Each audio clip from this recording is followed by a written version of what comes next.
It told me that, hey, in any given moment, if we have to, we will perform. And if we perform, that means that it's not impossible, it's likely improbable. So the idea of me becoming a millionaire when I was told by so many other people that it's impossible, I don't know about that. Daddy, can I play the music now? Where did we go? You know that I got love for my kinfolk, my blood. Through the thick and thin, we hit no matter. This is me and Daddy here, and Jenny also. And we're here to teach you something, founded by So Your Grind. And goes a little something like this. Take it over, Daddy. Welcome to Family Abide, So Your Grind. This is a podcast series highlighting lessons learned by the hard knocks and by grace. My name is Robert E. Mesca Jr. and my co-host is Divine Lee, aka D. Lee. Our podcast intersects between the culture, faith, family, and finance. Episode 16, Saving Like a Mug. My name is Robert E. Mesca Jr. and for today's show, we have Lawrence Gonzalez, the neighborhood finance guy, talking about his journey from overcoming food insecurity as a child and large student loan debt as a young adult to realizing that being efficient and having a plan can be a path to generational wealth. How are you doing, Lawrence? I'm doing well, and thank you for the invitation. As always, it's always great to talk about personal finance because it's something that a lot of people, at least in my family, we never really talked about it. And within my friends and peer groups, we don't talk about it. And I think that's where we need to be. We need to be in these conversations. Yeah. So tell me a little bit about yourself. Where are you from and how did you get into, being the neighborhood finance guy? Well, that's always a long story, but to make it short, I'm actually from Miami, Florida, primarily Miami, Florida, but I was raised in Haiti when I was a kid from 11 months to 9 years old. So a lot of my formal kind of understanding of the world comes from living down there and also kind of walking the streets as a kid to get from point A to point B. I was that titular kid that walked his way to school for an hour uphill, that kind of story. That kind of happened to me. Mm-hmm. So ultimately, I came back to the U.S. because my aunt lied to me. She said I was going to Disney World, but I was actually going to Miami. That was a lie. And I've been here ever since. And afterwards, I joined the military. I joined the Marine Corps. I matriculated through Florida State University. And eventually, I moved up to Washington, D.C., where me and my wife stay at now. And yeah, as far as the personal finance discussion, back in 2012, I was dead broke. I did not have a job. And I figured to myself that I need to do something. When you look at your personal finance, you have $125,000 worth of debt. It's staring down at you. You're just going to try to work as fast and efficiently as possible. So I picked up my first job making $23K per year, which was $1,000 a month. How do I know? Because the state of Florida only pay you once a month. Not bi-weekly, it's just one time a month. And after all the taxes, that's all you get, and you have to make it stretch. In that moment, I was faced with that terror of, hey, how can I actually survive off 1,000? Then I remembered my grandmother never made more than $16K per year, was able to provide for her entire family and also the community. So instead of making excuses, I started creating more and more solutions. And now me and my wife, our net worth is $820,000 as of today. So next year we'll be millionaires. That's the story. All right. So that's a great, story. And it kind of covers a lot. It covers challenges as going into the military, challenges with loans, challenges with being first generation, challenges with transition. So I'm going to jump back a little bit. As a child, what was your most challenging transition that you faced? Yeah, I think that's when you start getting to the whole trauma, like as far as what it is. I didn't go to Haiti by some kind of choice or whatnot. My mom could not take care of me and my sister as far as making money and also providing as a single mom. So she sent us to Haiti to live there because she just couldn't take care of us and also go to work. So I did not know my mother until maybe the age of 7.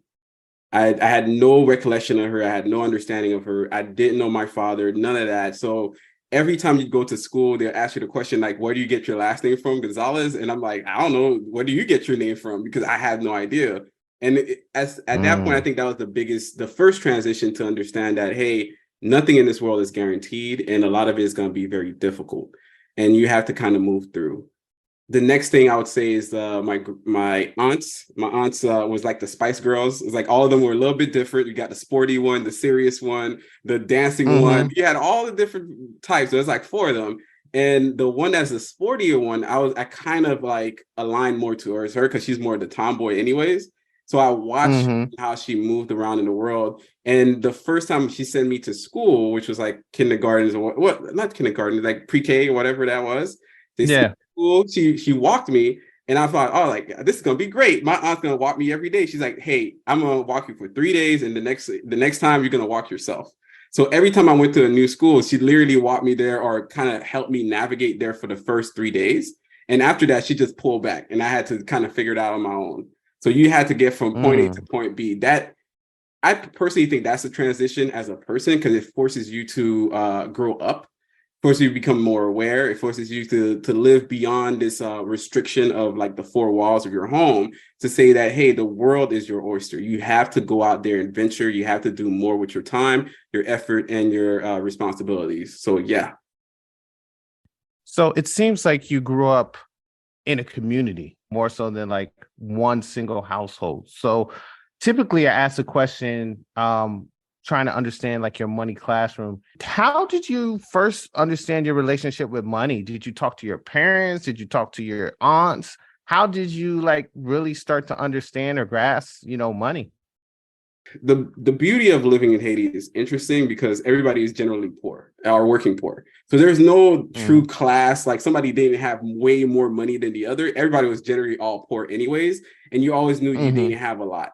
And even though we didn't have a lot, it never meant that our doors were closed. That means whatever food we had was shared. We did the pot, the big vat cooking. So the idea of meal prepping, like whatever that is now, we always did that. It was something that we generally always did. We didn't have a lot of money, but we had a big heart and understanding about it. My grandmother at one point, or even the rest of my aunts as well, they had a small cafe when I was super young.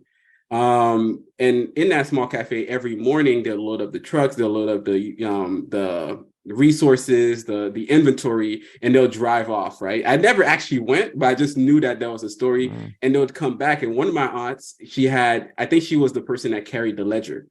So for me, when I found that ledger, I opened it up. I'm like, what are these things? It's like it was a written language that I couldn't kind of understand as a kid. Even it wasn't words, it wasn't something you could read. It was just a bunch of numbers.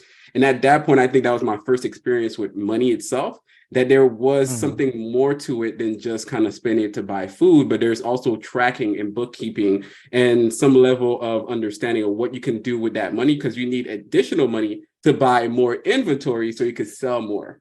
So I learned through that scenario, this is what you do. You hustle, or you understand that you have to retain some money to buy more products so you can sell more. And it's interesting because, my parents are from Sierra Leone, and, there's different cultural stresses, depending when you're in the United States compared to like being overseas in what we would call developing countries. Was there stress related around? Sometimes, when you have less, you stress less. But was there stress related to money per se? And you could talk about both when you were in Haiti and both when you came into the United States, because I know you kind of went back and forth. Was it stressful with money growing up? It wasn't, at least for me at the very beginning. I don't think I ever internalized money in a negative way, meaning that I didn't have and therefore I struggled, therefore things are bad. I never internalized it that way. I just knew that it just was. Numbers for me was very cut and dry. It was neither positive or negative. It was amoral. It just exists. It's written. It's kind of like a loaf of bread is not your enemy. It's not, nor it is your friend. It's just a loaf of bread. So as to going from Haiti and realizing we didn't have a lot and going to the US, it became even more exacerbated, because then you're surrounded by other people that are similarly as working poor, but yet they're spending a lot of money. And because they're spending a lot of money, they're sending their kids with brand new kicks, brand new outfits, and those kids are making fun of you because you don't have the brand new kicks, you don't have the brand new outfits. So in that moment, it feels really bad because of the way kids kind of like are very much negative to each other in regards to money. And it almost like it wakes you up to the reality that, hey, some people have money and some people don't. and I was in the group of people that didn't have any money at all. I didn't get my first tennis shoes until I started working at McDonald's, and I purchased it when I was 16. And sometimes when that happens, people kind of like go in the opposite direction, when they hey, I didn't have a lot of kicks. So now I got a little job. I'm working. I'm going to buy as many shoes or as many kicks or clothes or watches as possible. Did you go that way a little bit? Or if you didn't, why did you not go that way? I didn't go that way. I think the things I wanted to buy, as far as some clothes or some just to kind of get by, or even some video games, because I kind of wanted the video games to play at home. Those are the things I gravitated to get, but I didn't overdo it because I just never liked the feeling that other people made me feel when I didn't have any money. So you will never find me driving around in a luxury car to do what exactly? Really, you're driving it to show off to somebody else that has less than you. So I was never one to be a very showboat type of person. You will never see me out doing a Dior or luxury brands or multiple this, multiple that, because I know the feeling of the person looking on the other side of that window that don't have the money to get it at all. So I don't like to create that in other people, if that makes any sense. You finished high school. You went into the Marine Corps. When you went into the Marine Corps, was that a financial decision, or kind of what was your motivation at that time to go into the Marines? It was a hunger decision. I think when I went to the recruiter came to the classroom, and he was saying about the experience, about what it is, how difficult it's going to be, the struggle. And I'm sitting there and listening to it. And I could see other guys that are considered the cool guys in the classroom become more and more afraid of what he was saying. And me, I'm looking at him like, that sounds like my day-to-day life. Like it doesn't sound even that bad. It sounds kind of doable. It sounds like better than what I'm living now. Because I was a kid that was super poor. I had to go to school. I was to school every day because of breakfast and lunch was reduced and free for people that didn't have any money. That's the only food and meals I really had. So therefore, I'll always go to school for those things. So I eventually followed up with that, the recruiter, and he was trying to sell me on all these other things. Oh, this celebrity went to the Marine Corps, this other thing. They're trying to sell you on these things. And it wasn't until like maybe 30 minutes into it, he's like, hey, we also have offered 3 square meals a day. I was like, slow that down. 3 square meals a day? Like, what are we talking about here? We're just throwing out food. So that to me was the reason I did it. And it was always because that my family had nothing. And I knew that going to the Marine Corps would at least give me what is known as association, right? At the very least, I have somebody else. Not my family, because they couldn't do anything, but I could say that, I'm backed by the identity of these other family, the Marine Corps. That means for whatever reason, for the rest of my life, I could always attach myself to that, and I will always be better than what my family or where my family is. So for me, I wanted to make that transition, and the selling point was a 3 square meals a day. Kid you not, it sounded really good until you go to boot camp and you got a minute to eat the 3 square meals a day. You do. You don't have much time at all. That is the first time I've actually heard that as a recruiting ploy. All the different. No, he went through the entire list. I think he gave up. He's like, you got 3 square meals, man. I don't know what else you got to tell you, man. I think this was like a last play of his playbook. It was something he never got to. He was like, we'll give you free houses. I'm like, I don't care. You're like, that doesn't give me anything. But yeah. Like 3 square meals a day, a person that doesn't have a lot of food, like, yo, that was cool. And food, and that kind of goes into like food insecurity is for real. A lot of times people underplay some of that and how that impacts people's choices and decisions. And for you, it was obviously something that I would say it seems like it was a positive decision in, helping you go into the Marine Corps route. It was a negative decision because I went in there and it was like 60 seconds to eat food. That was a lie. That was a plain old lie. Let's be real about the time that you get. You got like 30 seconds to 60 seconds to eat all your food. That's a lot. With one hand. Oh yeah, you got to go in. But I did learn to adapt as well. It's hilarious. Yeah. True story. I was in the Marine Corps, and one day I was just so hungry. And sometimes, the people eat, first in line get to eat more. And I forgot. I was just so hungry. I started using both of my hands, and it was like, everybody stop. Metzger wants to use two hands. I was like, oh my gosh, I forgot. He wants to use two hands. Everybody had to leave. People start shoving food down their mouth. But no, it's serious, you know. All right, so you were in the Marine Corps. You kind of figured out boot camp. Was it what you expected? Obviously, you know, they kind of sold you on some things. What was your expectation versus reality? And then how did you progress moving out of boot camp? Wow, that takes me back. I think I was always I'm one of those people as realist in the sense I seen what the guys talked about and I know it to be a very difficult thing. So I wasn't underselling the experience at all. I just thought I had a little bit more, like the 3 square meals a day would have lasted a little bit longer than I thought. That was just like a brand new concept, like just eat as fast as you possibly can. But even then, I thought it was a pretty good experience. And I think for me, because my last name was Gonzalez, the first thing they tell you too is like, hey, dude, don't stand out, right? That's the beautiful thing. Don't stand out, you know, kind of like do what you need to do and it's going to be fine. But my last name is Gonzalez and I'm a black guy. So the Southern guys out there, the Southern drill instructors, they roll up on my name and he's passing by and he's saying, and I yell out, you know, as far as he asked me what my name is, I yell out, you know, sir, yes, sir, whatever it is. And he's about to move to the next guy, about to transition. And he's like, what the Gonzalez? I'm like, yes, sir, yes, sir. But he's like, Gonzalez. It's like, so they had to really go back a few times to really double check to make sure that I was the actual person instead of impersonating somebody else or taking somebody else's spot. And ultimately, yeah, ever since that day one, they knew my name. And when they know your name day one, you were just in that lineup. For the entire boot camp, I was in that lineup, but they ended up trusting me a lot more because even at the middle of the night, they'll like wake me up and say, hey man, I'm gonna need you to do this. They had a list of stuff for me to do as far as like painting this or like lining up something, this and that, because that's how boot camp is. And he's like, and one day I had to ask him, like, why do you keep calling on me? He's like, I can't trust none of the other knuckleheads. So I found like within myself, I was the more dependable person, more resourceful. And I wasn't the person that if you tell me anything new, I'm not gonna stand there looking lockjaw. I'm a person I'm like, all right, it's quick for me to understand what you need, what needs to get done and why it needs to get done. So instead of creating more obstacles, I'm always creating more solutions.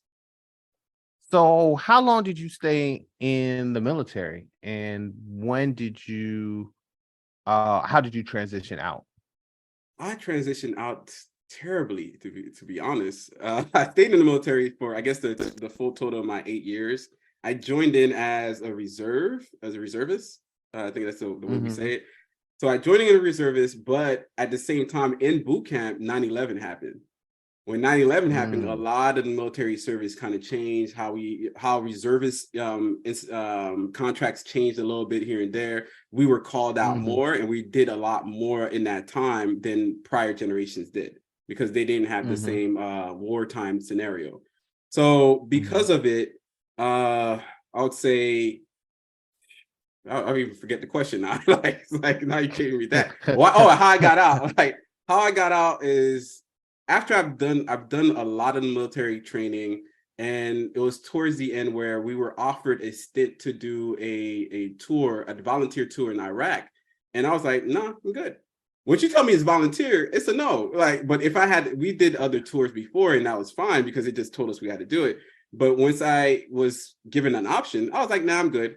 And the other guys wanted to do it. So at one point, the first sergeant called me up in his office and for 3 hours, he yelled at me. For 3 hours because it's like, hey, how can you be a sergeant and not want to volunteer to go to Iraq and stuff? I'm like, it's a no, bro. It's not that serious. An option to move on beyond PTSD, get PTSD. I don't know, man. I think I'll pass. Yeah, that doesn't seem like the most appealing volunteer opportunity. He was pissed for 3 hours. I still remember the vein around his head like was throbbing. He was so angry at the fact that I had this choice, and I was like, if you take away my choice, that's one thing. If you just say, hey, you have to go with your guys to Iraq, blah, blah, blah. I'm like, I would have done it. But if you never said it, I'm like, I don't have to do it. I've always kept my form of individuality in that sense, that I did stuff in the Marine Corps because I wanted to. I didn't do it because I was ordered to. Yes, somebody would toss an order, but it was part of my will to always want to do these things. I don't know if that makes any sense. It's just... No, it definitely does. So at that point, you're just like, hey, I'm ready to try something else. I'm coming out. I know the reservist does have a GI Bill. It's not as beneficial as full what do you call it? Full GI GI Bill, Bill, but it's yeah, trash, man. yeah, Especially at yeah, that it is. time, it was very much At that like time. unrefined and completely inadequate. So there wasn't a lot of money that I think they might have given me $250 a month or something at some point, Yeah, and then yeah, they yeah, upped it to $600 or like for the semester or so. It was yeah. weird, but it It's wasn't not that good. much. It wasn't much. Yeah. So obviously that doesn't really pay for your tuition. So I guess once you left, you decided to go to FSU. No, I was actually at FSU the entire time I was doing my Oh, you reservist were duty. at FSU the entire time. Okay, so you So went there in were and times that I left school for what I guess a year or two. We did a year in Africa in the African tour of line or whatever it is. Then we went Mhm. to Louisiana for the whole Katrina thing for a bit. And then I Okay, also went back to Africa and Morocco as well. So there was different instances I just kept on going in and out of school. So that wasn't really always okay. my focus. And because it wasn't my focus, it kept on costing me more and more. Mm. So pretty much you were going to school, you were kind of doing both, but I guess you weren't really focused on either one fully at that time, or what would you say? Say I had to be focused on the Marine Corps one because that's the one that hey, they force you to go wherever they're gonna go, and then you have to know what you have to be pretty much sharp within what you have to do. At first we were tanks, then we became anti-terrorism security, and I was also a Hmm. translator for the Marine Corps. On top of being part of the auditing group, I made sure that I audited the entire office. I've also done some office work within the office. And I also did a whole bunch of like other stuff like military burial duties and so on and so forth. I was the Okay. Swiss Army knife of Marines. Okay.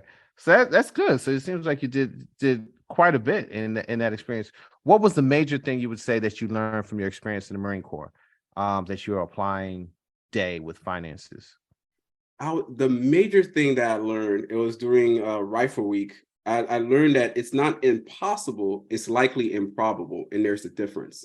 Two different words, but Mm, there is the difference. A lot of people think that everything in life is impossible because they've never either tried it or they've never seen anybody else succeed at it, and because of that, they don't really apply themselves. In Rifle Week, I think I might have overshot by a second, and my drill instructor was passing by. My senior drill instructor, who was really pissed, and he said, if you don't score a perfect on the next evolution, then I'm gonna personally send you back. In pure fear, he strapped the M16 into my arm, and I had to hmm. fire with this guy like right behind my neck. And lo and behold, I fired a perfect. In that moment, I was Mm, shocked because before I would hit here and there, but I fired literally a perfect. And he said, "You know what? Do it again." In pure fear, still in the mm, same position, just racking it back. I fought again. And he's like, perfect. And in that moment, it taught me, not because it made me feel like, oh yeah, you succeeded, you're perfect. It told me that, hey, in any given moment, if we have to, we will perform. And if we perform, mm, that means that it's not impossible, it's likely improbable. So the idea of me becoming a millionaire, when I was told by so many other people that it's impossible, every time somebody told me that, I was like, I don't know about that. Like I hmm. never checked, I never actually did it. So I never actually applied to it. And eventually that's my catharsis, or that's that moment by when I started to do something about it, when I was told by like maybe 3 or 4 people in 2012 that it's impossible for you, Lawrence, to actually become a millionaire, or for you, a black man to become a millionaire, or for you, a black person to become a millionaire. It was so many people telling me that the first thing I thought to myself, like, I guess, but we don't know until we figure this one out. And I went back to my room and I figured it out. I figured out the entire recipe on how to become a millionaire. Yeah. So kind of tell us how you got to that point. So you left the Marines at 20. When did you leave the Marines again? I don't. It was 2008, 2008. Okay, So it's been a 2008. So while. between 2008 and 2012, what happened? And then how did you get to that aha moment, as Oprah would call it, in 2012, that kind of changed your trajectory? From 2008 to 2012, after I kind of graduated undergrad, I figured out, hey, my degree was kind of worthless. So I decided to, study for the GRE, study for the GMAT. and applied for the master's at Florida State in accounting, because I knew accounting was a high in demand field. And if I knew a few things about math, like I was really good at math, I mean, as well just, shoot my shot at that. After the GMAT as well, I did really good on it. I was like, I could actually pull this one off. So I went back to school with the idea that I'm going to apply myself better than I did last time, but I was still very distracted by friends, by circumstances and family, so on and so forth. And in the end, I actually did not pass my master's in accounting and taxation because I was short three credit classes. I'm sorry, not 3 credit hours. So that's like 9 hours. But at the time that I'm like not paying attention, I realized that my debt was going up. And my master's program's debt was up to $80,000. Once it was up to $80,000, it was like the beat of sweat on your neck. You're like, something's a little off. I've never had this much money, but then I owe this much money, and I started to panic. And in that panic, I was like, I need to get out. I need to actually start to work. And that's what that main thing was. That was the first thing. In 2012, which I think was like my worst year on earth, like when everything started unraveling, my ex-girlfriend at the time told me that I would never, amount to anything, or I'll never be rich. It was weird because she was having a bad day, but she was trying to like make it worse for me by kind of like imparting her issues on me and telling me that I wouldn't do anything. My car, I got hit by a car out of nowhere. It was just all these little things that just kind of like edge you on in your soul. And the only job I was able to attain was making $23K per year. And at that point, I was like, you know what, God, like whatever that job is, if they give it to me, I'm gonna take it. I'm gonna run with it. And if I'm gonna run with it, I'm gonna do everything in my power to make it work. So in that 2012, I see on your website, I was kind of looking, you have this net max plan. Is that when that got developed, or was it at a different time? That got developed over time, because at first it's like a theory. Like you come up with this, you read around enough books, or you read or listened to different people, and you conceptualize the idea of how you get there. But because nobody in your family has never done it, none of your friends have ever done it, you're just kind of like out there on this theory. And the reason I created the plan was because as I'm improving my credit, and I'm also improving the way that I'm using money and improving my cash flow, I'm trying to explain that to my friends who are looking at me like, nah, you're just a bum. You ain't making no money, whatever. Like we all don't got money. Like they're literally telling themselves this, but they're also telling me this. I realized in 2012, when I went back and started looking at my personal finances, like I found that over a 3-month stretch, on 3-month average, I was spending, I think it was like, I want to say $360 per month on food. I think that's what it was. I was spending that much on food on average per month. And typically at that time, a family of 4 could have got by with $360 per month at that time. And when I did the numbers for the rest of my friends, because we live in a quad, like a 4-bedroom scenario, in total, we were spending $2,400 per month on food. Wow. That point it blew my mind what I was doing, because it was not like I was eating lobster or anything like that. I was just kind of, I was getting by. But when I did the other guys' numbers together, I ran back to them like, yo, guys, turns out we do have money to invest. We're spending about $2,400 on food per month. That's an insane amount of money. But no, even then, everybody's kind of looked at me like, I don't care, right? So I moved on from them and continued down this path. I started going to high schools and middle schools to share financial literacy, because I wanted to help people to catch on early before they get into problems, right? Before they get into the bad situation and kind of become hopeless. So I wanted to tell them that. And in the process, I still looked at for my friends and like, you know what? I need to create something that's easy for them to understand so they could also follow. So I created the NetMax financial plan. First, it was just a financial plan. I just call it the name NetMax. I just literally call it that. I just thought it was cool, and nobody cares about it still, but whatever. But the only person that looked at it and read it was Alana Alsing, right? She's my co-host on the Financial Griot. She hit me up to say, I read it. It's cool. I want to do it, right? So she started to do it for like a year, and she started seeing so much success from it. Then it told me like straight up, I had the secret sauce, right? And it comes down to if somebody actually wants to use it. And that's the biggest thing. If people don't want to use it, that's on them. But other people have used it and realized that it works. Some people call me and say, you know what? I'm a single mom. I'm not a single person. Can you do something for me? So I work with single moms to create their version. Then somebody says, well, I'm not the single. We're a couple. I'm like, all right, cool. I created their version. Oh, we're a couple of kids. I created another version with other parents that actually go through this in real time. And I created one for older people, one for college kids. And just to let people know the reason, because a lot of personal finance is structured in pay down your debt. Now, that's the modern appeal of personal finance is like 90% of it is paying down your debt or your credit cards. And I think the rest is probably a little bit of investment in here and there. But majority of it is pay down your debt. That's not personal finance. Personal finance is an entire curriculum of things you have to do in order to establish almost like better cash flow. And that cash flow can be tax efficient, and it could also grow in what is known as wealth velocity, meaning that your cash drag or whatever, your debt drag, whatever that is one thing. But if you don't have enough capital or assets to build, you'll never pull away from that. You're just going to be treading water. So a lot of the average American is technically always treading water. Even when they become debt free, they're treading water because they're not understanding the full scope of wealth building. And that's what I'm trying to teach the people. Like, yo, there's a whole other level to this. And this is how me and my wife was able to go from that negative 125K to 825. And then last, like for the pandemic, we went up $500,000. Kid you not, $500,000. The pandemic was good to some people if they were aware. It could have been good to all people. Opportunity. It was good for all people. It's just, how did you internalize that moment? Did you panic? Did you freak out? Did you not learn? Or did you just complete? Then a lot of people in what I learned from the 2020 as well is a lot of people said they could not save. I can't save more than 4%. I can't save more than 8%, which is what the national average is, right? And lo and behold, when everything was closed, do you want to know how much people were saving when everything was closed? How much? 33%.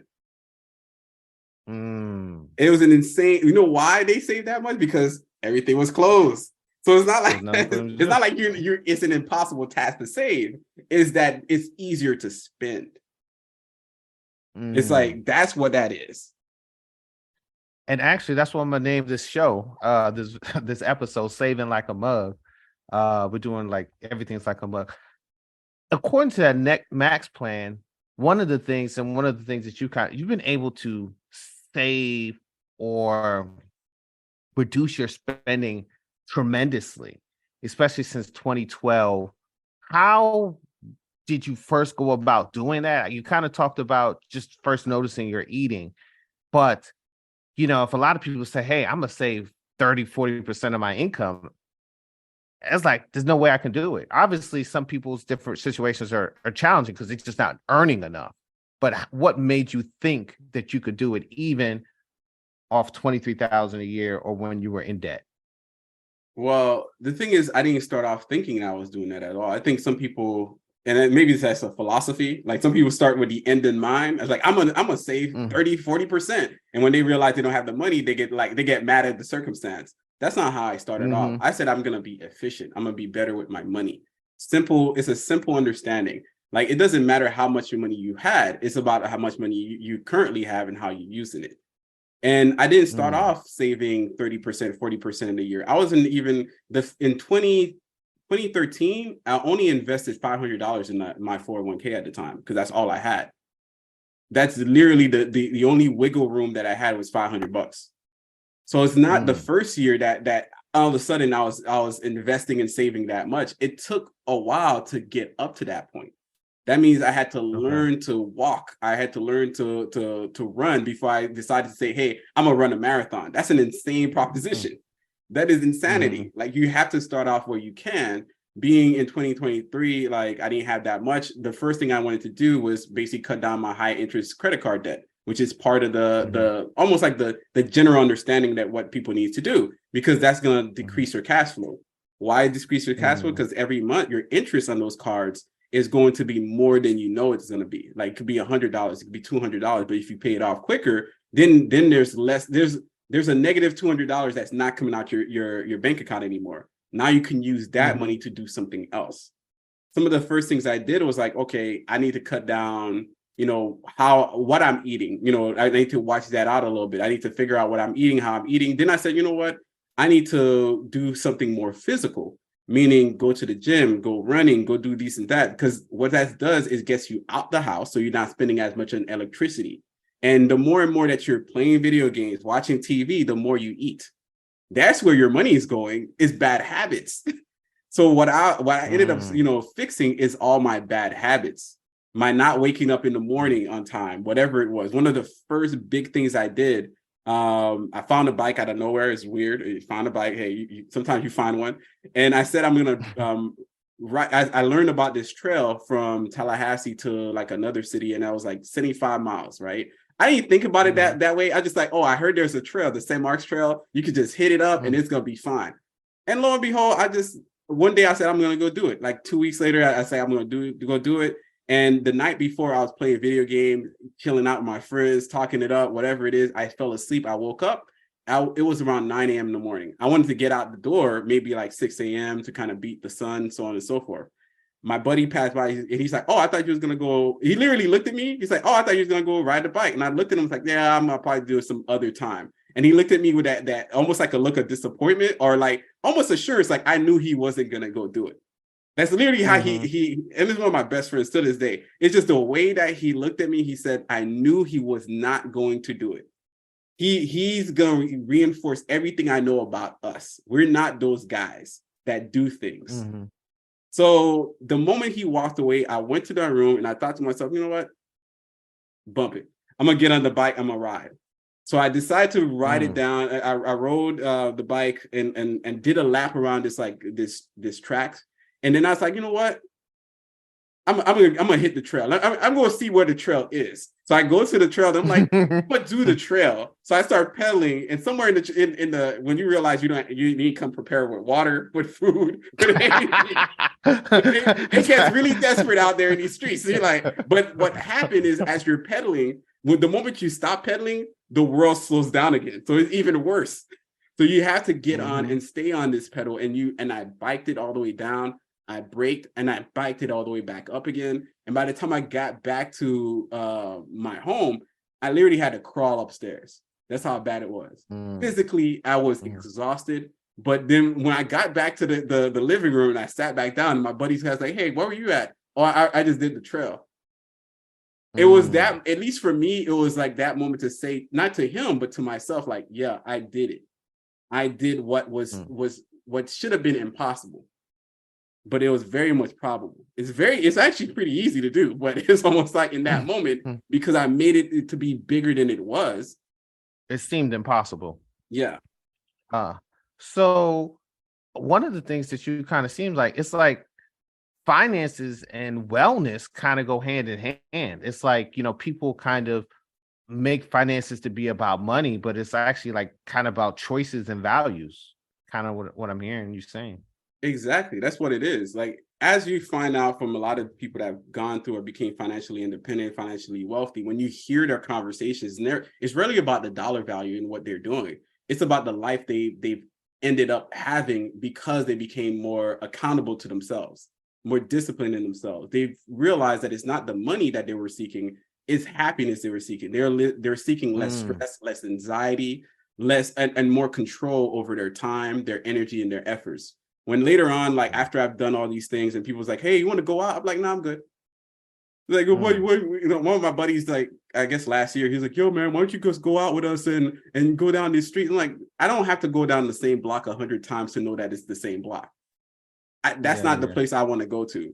I traveled the world. I've been to over 25 countries. I'm looking at him like he wants me to go to a block over there that he's been at 100 times. And I've seen as well, but he wants me to go back there. I'm like, no. I drove from Portugal to Spain.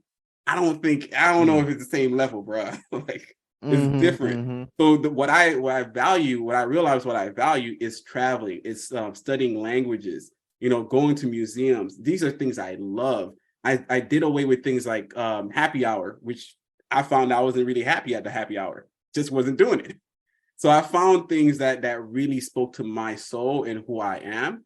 And those things brought me more value, more joy. And turns out those things are cheaper, or even most of the time they're free in comparison to these other things. Yeah, my wife had she was a dancer, and one of her artistic directors, his famous quote was, "Discipline is freedom." Did you feel did you feel like you were denying yourself, or do you feel like you were really like improving yourself as you made those changes in your life? I never once thought it was a sacrifice. I think if you create a budget that is so restricting to you that you feel that it's a sacrifice, then you're budgeting all wrong. That you're just messing this thing all up. For me, it's always been things that I cut. I never look back on because there were things that were not important to me. They're important to other people. I have friends that go out all the time. That is important to them. Travel is important to me. So the things I cut off from, I cut. But the things that I love, hey, we go overseas. Me and my wife, it's carte blanche. I had explained to her a few times what carte blanche is. That means we go somewhere, the money will flow. It's not like we're buying expensive bottle, but if we're going to go to a restaurant and it turns out to be more expensive than we thought it is, then it's more expensive. That's it. It's not, we're there. It is what it is. I'd rather be happy and I'm okay experiencing this place and experiencing the life that we have instead of kind of worrying about the dollar value of what it is. So I've never cut things that I love. I actually go harder in the paint for those things. I realized the things I ended up making good financial decisions on was cutting back on where I lived, right? Or the amount of money that I was spending on my housing. The average American is overspending on housing by anywhere from 10. It's supposed to be 30%, but they're moving towards 40% of their housing costs. And 40-year mortgages as well. Yeah, it's a lot of money just going into these things. And because of that, they're actually cutting themselves off. In 2016, I bought my first home in the DMV area. And I try to tell other people, like, yo, you want to buy here? It's cheap. You know, I bought this place. It's $125,000, 2-bedroom, 2-bath. I have plenty of room. I even got a fireplace. The thing is dope, right? I'm only paying $1,000 a month. They're like, nah, I want to be closer to the hot spots. I want to be closer to the action. That sounds amazing, considering I was born and raised in DMV. It's not. I mean, there were prices it's Upper Marlboro, 2-bedroom, 2-bath condo, bro. Like it wasn't that bad as people make it seem. And now the same person that said, nah, I'd rather pay $1,500 to live over here, they're paying closer to $3,000 for a 2-bedroom, 2-bath situation. They are paying that much. And you know what I'm doing with the extra cash? I'm doing more things that I love. Meaning I'm traveling more, or I'm taking care of family wherever I can, so on and so forth. It's never like a detriment to us. By me saying no to happy hour, which would have cost me 2 drinks, now probably running nearly $20 a pop, and you barely get a buzz. I could get something from Trader Joe's, a $10 like apple cider and I could get a buzz off of just 1 can. If that's what it is, that's what it is. I was really never happy in this scenario. And I almost like challenge people too, to like, were you really happy at those things? Were you happy at a happy hour? Were you happy at a day brunch? Because you can't even hear anybody else. That's how loud the environment is. And to me, I think that's the essential what we lost as a community. We can't even hear each other anymore. So you don't know what the person is really going through. It's like, oh, you hang out with your friends at this, brunch. Like you are, but you're not listening to their problems because everything is going on. You don't know if they're struggling with something. You don't know if they need help. You don't know if they just maybe they just need somebody to listen to, but you don't know because everybody's just dressed and we're in this establishment and I don't have time for that kind of conversation right now, which is something that we desperately want. Bye. Bye, fans. Thanks for all the time. I'm Belly by Daddy, Jody, and Devani. And Mommy. Okay. And Mommy. Who's got my back? I got your back. Who's got my back? Who got that swag? Who got that swag? I got that swag. Work it off. To make this life worth it, through the joy and pain, you gotta keep searching. Living life, no regrets. Ain't no shoulda, woulda, coulda, had an order. Still been a minute since I've been up at the altar. Thank you for listening to Family Abide. Make sure to subscribe in order to catch future episodes. Family Abide is available on all your favorite podcast outlets.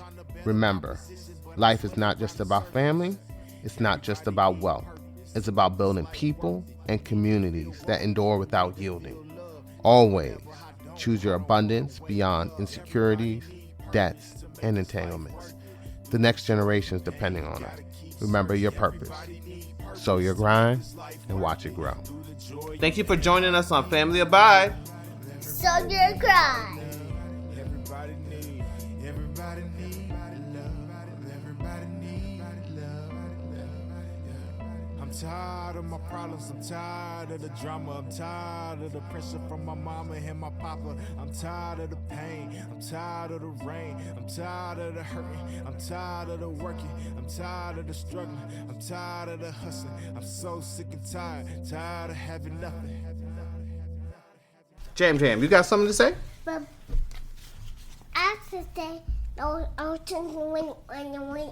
Yeah, I think it's good developing daddy-daughter relationships.